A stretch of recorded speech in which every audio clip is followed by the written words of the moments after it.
Welcome to a new edition of the Neon Jazz interview series with jazz saxophonist, composer, and educator David Bixler.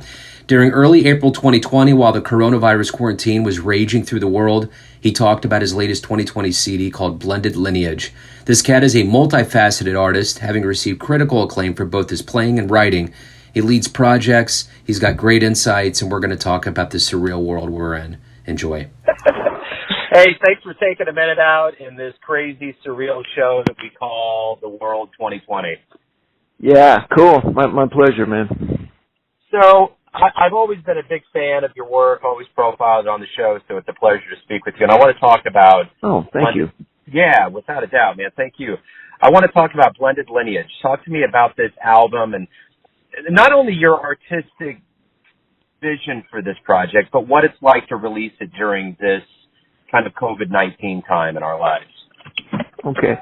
Well, I'll start with the latter part of your question, and I actually kind of had reservations about releasing it, just because this has made me question, for the last month, like all of us, I've basically been inside my apartment. And, what I do basically has been removed from my life. I'm still trying to practice every day. And, sorry about that. My bad. Yeah. Don't lock the keys. Don't lock the keys in the car, man. Right. Right. So it's really made me kind of question about, what's really important here. And, I've been kind of on this journey, and I guess my whole life, many of us have, we're questioning what we're doing, and, kind of thinking why, and the first release gig we had a soft release gig at the beginning of this month, should have happened the 3rd, was gone, but then I started thinking, really, one of the things that's probably making us all realize is how little control we actually have over our lives.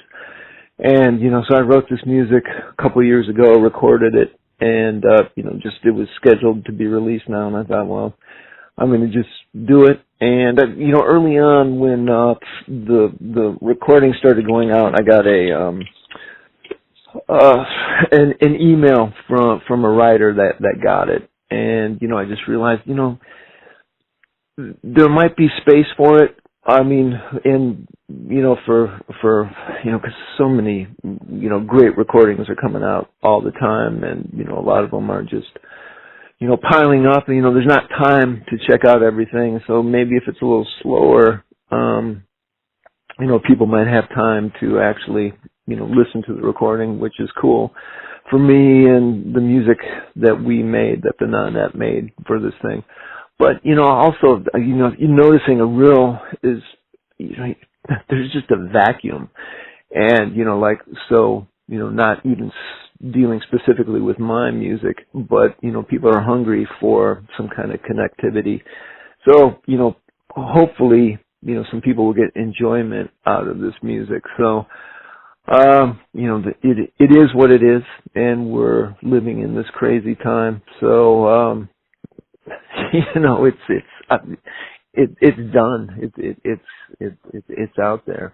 The record came about. I teach, and I was on sabbatical, and I did a project called the Hughes Project, and it was 9 pieces that were ruminations on poems of Langston Hughes, and it was for the same instrumentation. And, I was trying to get some, funds together to record it. And, I had some, bandwidth to record, and then I had, composed this other piece, which was a commission, and it was shorter. And I just figured the music was, going to be slightly easier to record, because it's so hard to get 9 people together and, to rehearse, etc. And so this one actually came out first, even though it was written later. And, my wife's a violinist, and I'm interested in a lot of other music. So this, with this ensemble, I'm able to, hit a lot of the music that I'm into. So, right on. Well, let's get to the beginnings of how this all began for you, how the jazz journey started. Talk to me about your childhood and how jazz became your life. this is kind of a long story, but my mother's from southern Indiana, and my grandmother grew up on a farm in the Depression, and for some reason she wanted a saxophone.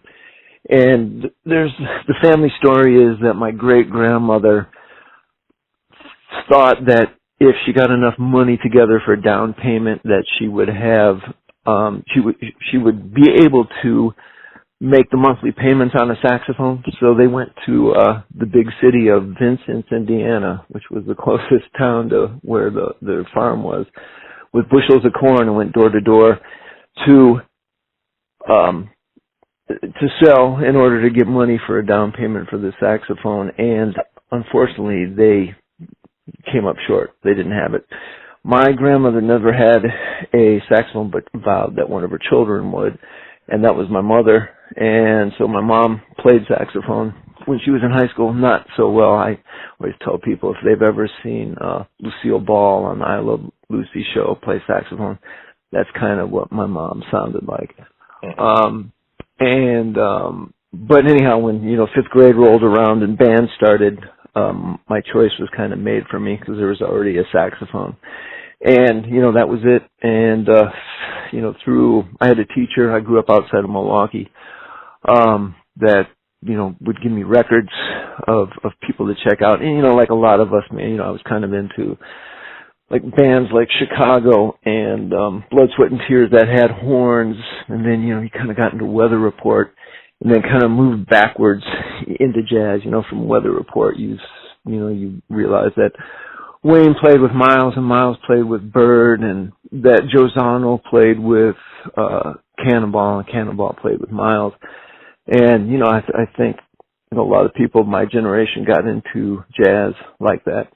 And then also, I remember one kind of pivotal time when I was 16, and Dexter Gordon had just moved back to the U.S., and he was on like some nationwide tour with Johnny Griffin, and they came to Milwaukee, and my dad took me, and that was the first time I heard like one of the Cats live, and I was kind of hooked after that. And here I am, 30 some years later, trying to play this music, write this music, and survive.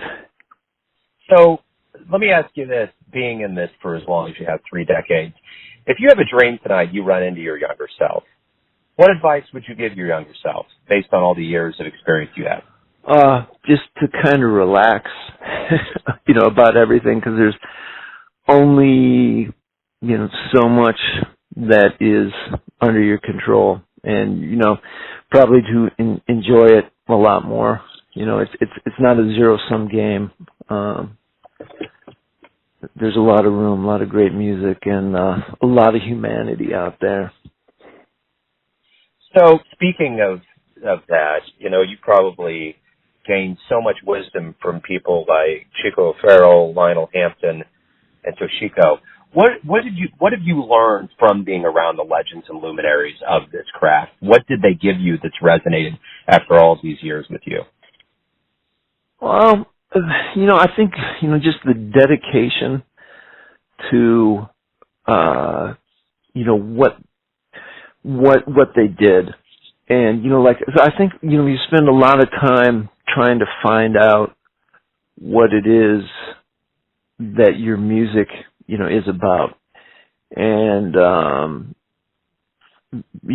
then, just not trying to be something else, but just trying to work on that as a craft. That's all I have to offer. In the scheme, and another thing, this time is, very revealing to me, and I think it would, I think it's inevitable for everyone. You realize, man, what I do, what I create as a musician is not of life and death importance. So what do you like best about being not only an educator, but a musician? What's the best part of this process for you?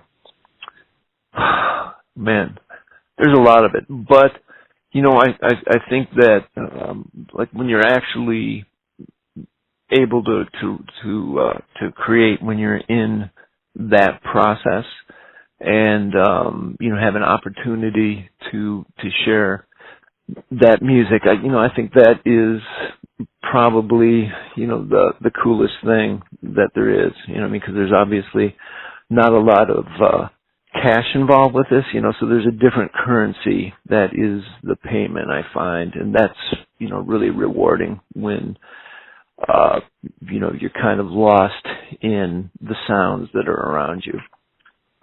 Why do you love jazz? Wow. That's kind of a tough one. Well, I mean, like a number of things. One of them, it feels so great. And then just like the spirit of improvisation, of what that is, kind of communication and reaction to your circumstances. So this is going to be hyper specific, and it's going to piggyback off of the first question I asked you in the first answer. Now that we're going through this COVID-19 world that we're in, and the music just unbelievably has been silenced. I mean, it's picked up in different ways. When we do get back to it, which seems like, I mean, who knows when that's going to be, but we all have to believe that this is all going to pick back up and get back to our regular lives. What revelations do you hope that we, not only as musicians, but as audience goer, get from this process, so when we all come back together, we have some kind of revelatory notions of what we've gone through? What do you hope that is for, from the bandstand and from the audience? Well, I think that, I hope that we'll have more of appreciation of life, of each other, and the music that's being created, that, as musicians, that we can appreciate what is being offered to us by other musicians, and really be supportive of that. Just, I guess, to celebrate the humanity. I think probably with, a month now of not being able to,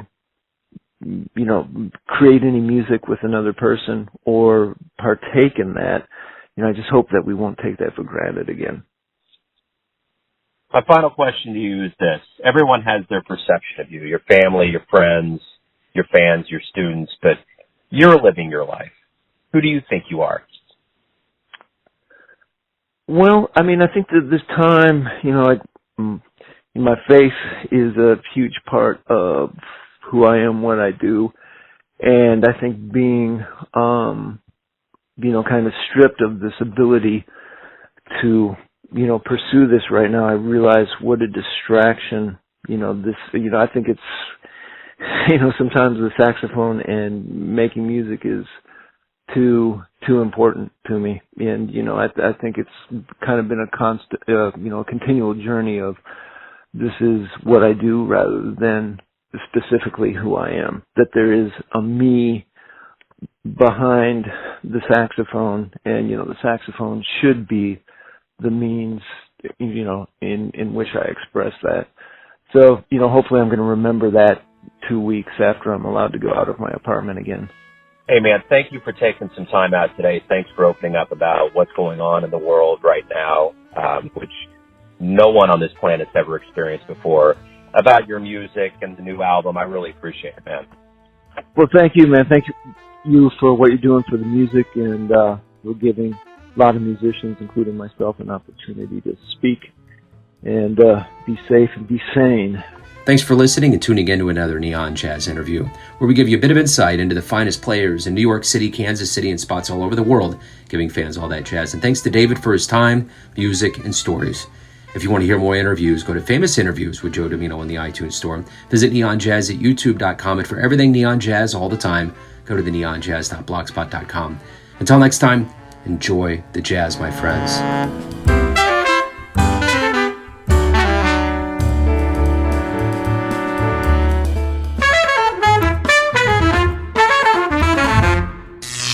Neon Jazz.